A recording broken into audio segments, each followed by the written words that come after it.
বন্ধুরা, কেমন আছো সবাই? আশা করি ভালোই আছো। চলে আসলাম আমার বাগানের দাদুর সাথে একটা ভিডিও নিয়ে। আজ শোনাবো বুড়ো দাদু কিভাবে মাসাজ দেওয়ার নাম করে আমার সাথে খেললো সেই মজার কাহিনী। না টেনে পুরো ভিডিওটি দেখতে থাকো, অবশ্যই ভালো লাগবে। বন্ধুরা, আমি অপর্ণা। কলেজ শেষ করে বাড়িতে আছি। এখন আমার বয়স 22-23 বছর হবে। আমি একজন সংসারী মেয়ে। আমাদের ফ্যামিলিটা কনজারভেটিভ। যেহেতু আমাদের বাড়িতে সেইভাবে স্বাধীনতা নেই, সেই কারণে আমি তেমন বাইরে যাই না, সারাদিন ঘরেই থাকি। আমার বাবার এক বন্ধুর ছেলে আমাকে খুব পছন্দ করে, তাই তার সাথে আমার বিয়ে হবে এটাই আমার পরিবার মেনে নিয়ে আমাকে শুধুমাত্র বাইরের ছেলে বলতে ওই রাহুলের সাথেই ঘুরতে যেতে দেয়। রাহুল খুব ভালো এবং শান্ত ছেলে। আমাকে খুব যত্ন করে রাহুল। মাধ্যমিক এবং কলেজে কোনো ছেলে বন্ধু ছিল না, তাই আমি শুধু রাহুলকেই ভালোবাসি। আর স্পর্শ বলতে শুধুমাত্র রাহুলই আমার হাত ধরেছে। সপ্তাহখানেক আগে আমার কাজ করতে গিয়ে কোমরে ভীষণ ব্যথা লাগে, আর সেই ব্যথাটা খুবই অসহ্য ছিল। আমি কাজ করতে গিয়ে নিচু হতে পারছিলাম না। ডাক্তার দেখিয়েছিলাম, কিন্তু ঔষধে কাজ হয়নি। তাই একদিন আমি আমার এক বান্ধবীকে কল করে বললাম, সন্ধ্যা, জানিস তো আমার 1 সপ্তাহ ধরে খুব ব্যথা। কোমরে এতটাই ব্যথা লেগেছে যে আমি ঠিকঠাক কাজ করতে পারছি না। আমার এসব কথা শুনে সন্ধ্যা আমাকে জিজ্ঞেস করলো, হ্যাঁ রে, কোমরের ব্যথা খুব বাজে জিনিস, তুই ডাক্তার দেখিয়েছিস? আমি বললাম, হ্যাঁ আমি ডাক্তার দেখিয়েছি, কিন্তু কোনো লাভ হয়নি। সন্ধ্যা বলল, তাহলে তুই একটা কাজ করতে পারিস, তুই মাসাজ নিতে পারিস। ওর এই কথা শুনে আমি অবাক হয়ে জিজ্ঞেস করলাম, মাসাজ নিলে ঠিক হয়ে যাবে? সন্ধ্যা বলল, হ্যাঁ যাবে রে, আমার একটা আন্টি ঠিক হয়ে গেছিল। তুই যদি বলিস তাহলে আন্টির কাছ থেকে নাম্বার নিয়ে ওনার সাথে যোগাযোগ করে দিতে পারি।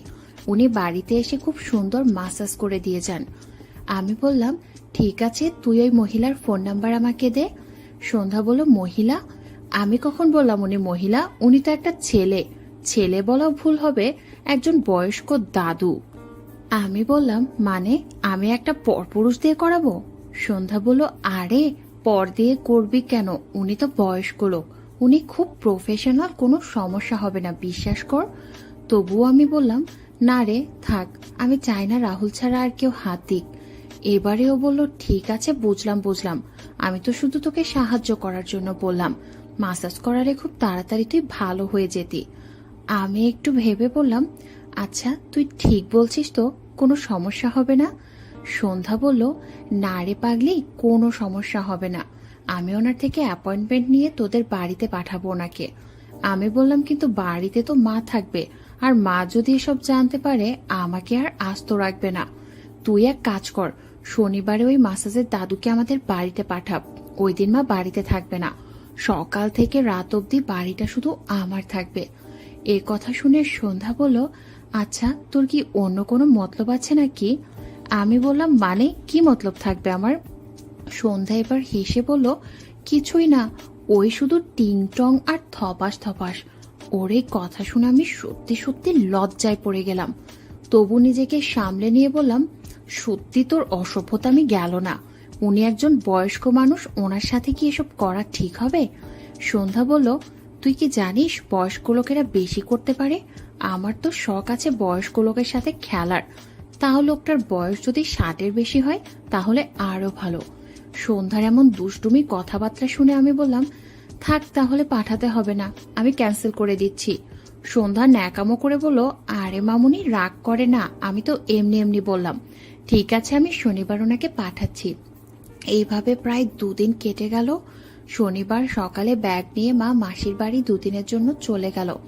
এখন বাড়িটা শুধু আমার একার, তাই আমি বসে বসে মাসাজ দাদুর অপেক্ষা করতে থাকলাম দাদু কখন আসবে। ড্রয়িং রুমের সোফার উপরে বসে বসে প্রায় 10টা থেকে 11:30 হয়ে গেল। আমি সোফায় বসে একটা ঘুম দিয়ে দিলাম। ঠিক সেই সময় আমাদের বাড়ির দরজায় একটা বেল বাজলো। আমিও তড়িঘড়ি করে উঠে এগিয়ে গেলাম দরজা খোলার জন্য। দরজা খুলতেই দেখি পাতলা, রোগা, কালো, বেশ বয়স্ক, প্রায় 60-এর কাছাকাছি একটা লোক হাতে দুটো ব্যাগ নিয়ে দাঁড়িয়ে আছে। সে আমাকে বলল, গুড মর্নিং ম্যাডাম, আপনি মাসাজের জন্য ডেকেছিলেন তো? আমি বললাম, হ্যাঁ আমি ডেকেছিলাম, আসুন ভেতরে আসুন। উনি বললেন, ধন্যবাদ। এই বলেই দাদু আমার পিছু পিছু আমার সাথে ডাইনিং অব্দি হেঁটে চলে এলো। আমি ওনাকে বসতে বলায় উনি সোফার উপরে বসলেন। এরপর আমি চা অফার করলাম। প্রথমে লাগবে না বললেও আমি জোর করায় উনি আমার হাতের চা খেলেন। চা খাওয়ার পর উনি আমাকে বললেন, আপনার হাতের চা খুব সুন্দর হয়েছে। আমিও একটু লজ্জা সহ মুচকি হাসি দিয়ে ওনাকে বললাম, ধন্যবাদ। এরপর উনি আমাকে বললেন, তাহলে চলুন শুরু করা যাক। এই শুনে আমার একটু ভয় ভয় করছিল, তাই আমি ওনাকে জিজ্ঞেস করলাম, কেমন জায়গা হলে ভালো হয়? দাদু বললেন, সবচেয়ে ভালো হয় যদি বেড হয়। আমি বললাম, ঠিক আছে, একটু অপেক্ষা করুন, আপনি নাস্তাগুলো খান, তারপর আমি আমার ঘরের বেড রেডি করছি। এই মতো আমি ঘরে গিয়ে আমার বেডটা রেডি করে নিলাম। তারপর দাদুকে ঘরের বেড থেকে বললাম, এবার আপনি ভেতরে আসুন। দাদু সেই মতো দুটো ব্যাগ হাতে নিয়ে আমার বেডরুমে প্রবেশ করলো। আমি বেডরুমের বেডের উপর বসে আছি, আর দাদু তার ব্যাগ থেকে বডি মাসাজের তেল আর একটা তোয়ালে বের করে আনলেন। তারপর আমাকে বললেন, এবার আপনি শুয়ে পড়ুন। আমিও সেই মতো খাটের উপরে শুয়ে পড়লাম। দাদু প্রথমে পায়ের তলা মাসাজ করলো। করতে করতে দাদু আমাকে বলল, আপনার পায়ের পেশি খুব স্টিফ হয়ে আছে। আমি বললাম, হ্যাঁ দাদু জানি, সেই কারণেই কাজ করতে গিয়ে সমস্যা হচ্ছিল। তখন উনি বললেন, ও আচ্ছা, আপনার মোস্ট অয়েল ম্যাসেজ দরকার। সেই সময় আমার ভীষণ লজ্জা পেল। তাই দাদু বলল, আমি বুঝতে পারছি আপনি লজ্জা পাচ্ছেন, কিন্তু বিশ্বাস করুন আমি প্রফেশনাল। তখন আমিও ভেবে দেখলাম অনেকদিন ধরেই যন্ত্রণায় আছি, তাই ওনার কথা মতো কাজ করাই বেটার হবে। তাই ওনাকে কাজ করার জন্য আমি একটু সুযোগ করে দিলাম। সাথে সাথে দাদুও ঠিকছে শুরু করে দিলেন। সেই সময় দাদু এত সুন্দর করে দিচ্ছিল যে তার মধ্য দিয়ে যেন কারেন্ট প্রবাহিত হচ্ছিল। তখন দাদু আমাকে বলল, দেখুন, কাজ করতে এদিক সেদিক হাত লাগলে আপনার কোনো আপত্তি নেই তো? আমি মাথা উঁচু করে পেছন দিকে ফিরে দাদুর দিকে তাকিয়ে একটু মুচকি হাসি দিয়ে বললাম, কোনো সমস্যা নেই, আপনি আপনার মতো করেই চলুন। কারণ দাদু যেভাবে আমাকে মাসাজ করে দিচ্ছিল তাতে আমার এত রিল্যাক্স লাগছিল যা আমি আগে কোনোদিনই অনুভব করিনি। দাদু আমাকে মাসাজ করতে করতে বেশ কয়েকবার হাত লাগালো। সেই ছোঁয়ায় একটা আলাদা অনুভূতি ছিল, যেটার জন্য আমি ধীরে ধীরে চঞ্চল হয়ে উঠলাম। আমি প্রথমে লজ্জা পাচ্ছিলাম, কিন্তু দাদু বললেন, ভয় পাওয়ার কিছু নেই, আমার বাড়িতে তোমার মতো একজন নাতনি আছে। আমিও ভেবে দেখলাম ইনি তো বয়স্ক, কি আর হবে, আর তাছাড়া বাড়িতে উনি আর আমি ছাড়া আর কেউ নেই, তাই কেউ কিছু জানতেও পারবে না। এইভাবে দাদু আমাকে খুব সুন্দর করে মাসাজ করতে লাগলো। এইভাবে প্রায় 1.5 ঘন্টা করলো। তারপর দাদু আমাকে বলল, ম্যাডাম, আপনার মাসাজ হয়ে গেছে, আপনি এবার পরে নিতে পারেন। কিন্তু আমার তখনও তৃপ্তি হয়নি, মনে হচ্ছিল দাদু আর একটু ভালো করে করলে ভালো হতো। আমি ওই অবস্থায় একটু মুখটা কাচুমাচু করে দাদুকে বললাম, আপনার এত তাড়াতাড়ি হয়ে গেল? উনি বললেন, কোথায় ম্যাডাম, প্রায় 1.5 ঘন্টা ধরেই তো করলাম। আমি বললাম, ও আচ্ছা ঠিক আছে। তারপর দাদু আমাকে বললেন, আপনি ঠিকঠাক হয়ে নিন, আমি বাইরে অপেক্ষা করছি। এই বলে দাদু রুমের বাইরে বেরিয়ে অপেক্ষা করতে লাগলেন। খানিক পরে আমি হাতে টাকা নিয়ে বাইরে চলে এলাম, আর দাদুকে বললাম, দাদু আর 1 কাপ চা বানাই। দাদু বললেন, ম্যাডাম আজকে আর না, আমার অন্য একজনের ফিজিওথেরাপি করাতে হবে, আজ আসি। এই বলে দাদু আমার হাত থেকে টাকাটা নিয়ে মেইন দরজা দিয়ে বেরিয়ে চলে গেলেন। আমার মনে তখনও দাদুর সেই স্পর্শের কথা মনে পড়ছিল। আমি যে 2 বার দাদুকে জল দিয়েছি সেটা বুঝতে পেরে দাদুও কিছুটা হেসেছিল। এখনো খেলতে আমার খুব মন চাচ্ছে, তাই আমি ভাবলাম ঠান্ডা জল দিয়ে স্নান করলে হয়তো আমার এইসব উল্টোপাল্টা চিন্তা ভাবনা মাথা থেকে বেরিয়ে যাবে। কিন্তু বেরোনো তো দূর কথা, আমার আরো বেশি বেশি করে মনে পড়তে লাগলো। আমি স্নান থেকে বেরিয়ে এসে লাঞ্চ করার পর আমার বান্ধবী সন্ধ্যাকে ফোন লাগালাম। তখনও আমাকে জিজ্ঞেস করলো, কি খবর দোস্ত, কেমন লাগলো? আমি বললাম, বেশ ভালোই লেগেছে, কিন্তু বুড়োটা উল্টোপাল্টা হাত দিয়েছে।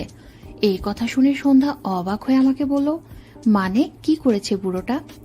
আমি বললাম, তেমন বাজে কিছু করেনি, কিন্তু আমাকে যেভাবে মাসাজ করছিল তাতে আমার কোমরের ব্যথা ঠিক হয়েছে ঠিকই, কিন্তু মনের ব্যথা বেড়ে গেছে।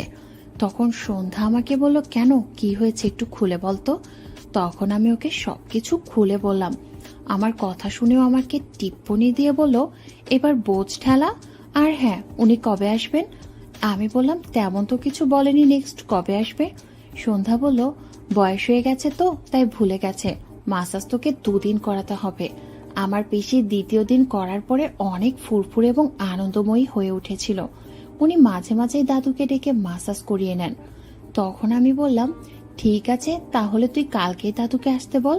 কাল রবিবার, কাল মা থাকছে না। সন্ধ্যা বলল, ঠিক আছে, আমি দাদুকে বলছি রবিবার সকাল 10টায় যেতে। আমি বললাম, ঠিক আছে, তাই বলিস, নে রাখছি তাহলে। এই বলে সন্ধ্যা ফোনটা রেখে দিল। কিন্তু তখন আমার অস্বস্তি কাটছিল না। আমি বিকালে একটু বাইরে ঘুরতে গেলাম। বাইরে বলতে সামনের গার্ডেনের পাশে একটা পিচ্ছি আছে, তার সাথে খেলতাম। এইভাবে খেলতে খেলতে বিকাল থেকে সন্ধ্যা হলো। আমিও খাওয়া দাওয়া করে টিভি দেখতে দেখতে শুয়ে পড়লাম। কিন্তু কেন জানি না রাতে আমার ঘুম হলো না। সারা রাত শুধু আজকের দাদুর সেই সব কথা মনে পড়ছিল। এইসব ভাবতে ভাবতে যখন আমি ক্লান্ত হয়ে গেলাম, প্রায় 2-3টে নাগাদ আমার ঘুম এলো আর আমি তখন ঘুমিয়ে পড়লাম। পরের দিন আমি প্রায় 9টার দিকে ঘুম থেকে উঠলাম। ঘুম থেকে উঠেই দেখি প্রায় 10-12টা মিস কল। তারপরে সন্ধ্যার 2-3টে মেসেজ।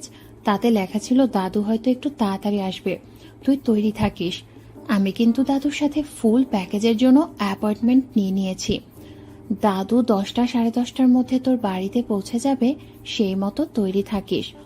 আমিও সেই মতো তাড়াতাড়ি রেডি হয়ে আমার ঘর গুছিয়ে দাদুর জন্য চা নাস্তা বানিয়ে ড্রয়িং রুমে অপেক্ষা করতে থাকলাম। আর বারবার জানালা দেখতে থাকলাম, দাদু কখন আসবে, দাদু কখন আসবে।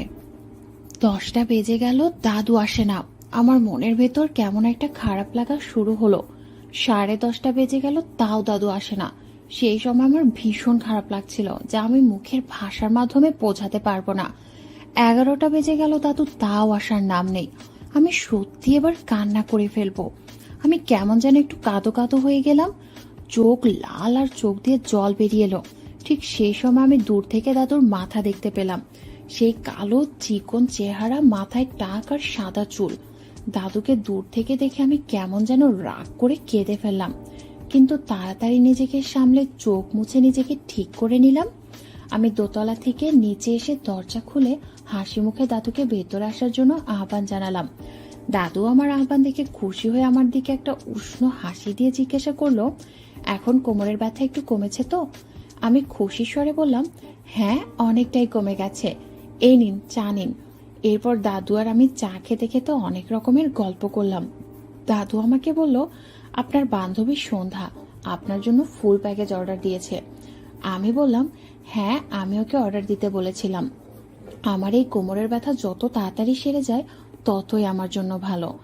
দাদু বলল, হ্যাঁ, ফুল প্যাকেজে অনেকের গায়ের ব্যথা, মনের ব্যথা কমে গেছে। আমি তো প্রফেশনাল, আমি জানি ব্যথা কিভাবে কমাতে হয়। এই বলে চায়ে চুমুক দিতে দিতে আমার দিকে তাকালো। আমিও অবুঝের মতো দাদুর দিকে তাকিয়ে একটু মুচকে হাসলাম। এরপর দাদু বলল, চলুন তবে ভিতরে যাওয়া যাক। তার আগেই এগ্রিমেন্টটা একটু সই করে দিন। আমি জিজ্ঞেস করলাম, এটা কি ধরনের এগ্রিমেন্ট? দাদু বলল, এটা তেমন কিছু না। আপনি যে ফুল প্যাকেজের পরিষেবা পেতে ইচ্ছুক সেই সম্বন্ধে সম্মতি জানালেন। এই এগ্রিমেন্ট সম্বন্ধে আপনি কোনো আইনি ব্যবস্থা নিতে পারবেন না। আমি দাদুর কথা শুনে হাসতে হাসতে বললাম, ও আচ্ছা, ঠিক আছে, দিন, সই করে দিই। এই বলে আমি কলমটা নিয়ে সেই কাগজের উপরে সই করে দিলাম। এরপর দাদু আর আমি আমার ঘরে প্রবেশ করলাম। আজ আমি আর কালকের মতো লজ্জা পাচ্ছিলাম না। যেহেতু বাড়িতে কেউ নেই, তাই আমি বন্ধ করার তেমন প্রয়োজন মনে করিনি। তারপর দাদু যখন তেল নিয়ে শুরু করলো, ঠিক সেই সময় সন্ধ্যা আমাকে ফোন করলো। আমি সন্ধ্যার ফোন ধরতে ও জিজ্ঞেস করলো, কিরে দোস্ত, দাদু এসেছে? আমি বললাম, হ্যাঁ রে, চলে এসেছে। আমি আর দাদু আছি, দাদু আমাকে করে দিচ্ছে। সন্ধ্যা বলল, বলিস কি, করে দিচ্ছে মানে? আমি বললাম, আরে তুই যা মনে করেছিস তা নয়, উনি মাসাজ করছে। এই কথা বলে আমরা দুজনেই হাসতে লাগলাম। দাদু এমন সময় একটা ধরে মোচড় দিল, সাথে সাথে একটু আওয়াজ করে উঠলাম। তখন সন্ধ্যা আমাকে জিজ্ঞেস করলো, কি হলো রে? আমি বললাম, আর বলিস না, বুড়া দাদু মনে হয় লাগাতে চাচ্ছে। তুই এখন রাখ, দেখি দাদু কি করতে চায়। আমার এই কথা শেষ হতে না হতেই দাদু যা শুরু করলো তাতে আমি অস্থির হয়ে গেলাম। তাই আমি আকুতি করে দাদুকে বললাম, দাদু প্লিজ, এবারে আসল কাজ শুরু করো। আমার মনের অবস্থা বুঝতে পেরে উনি সাথে সাথে সেট করে শুরু করলেন।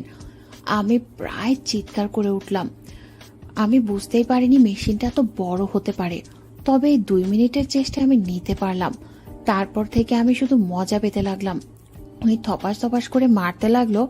আধা ঘন্টা পরে আমাদের দুজনের প্রায় একসাথেই হয়ে গেল। তখন আমি মনে মনে ভাবতে লাগলাম, বুড়া হলে কি হবে, মেশিনের জোর এখনো ঠিক আছে। এরপর থেকে মাঝে মাঝে সুযোগ পেলে ওনাকে ডেকে মাসাজ করে নিতাম, আর উনিও মনের সুখে লাগাতো। বন্ধুরা, আজ এখানেই শেষ করছি। কেমন লাগলো আজকের ভিডিও কমেন্টে জানাও। আর এরকম নতুন নতুন ভিডিও দেখার জন্য আমার সাথেই থাকো। ধন্যবাদ। Tata, by.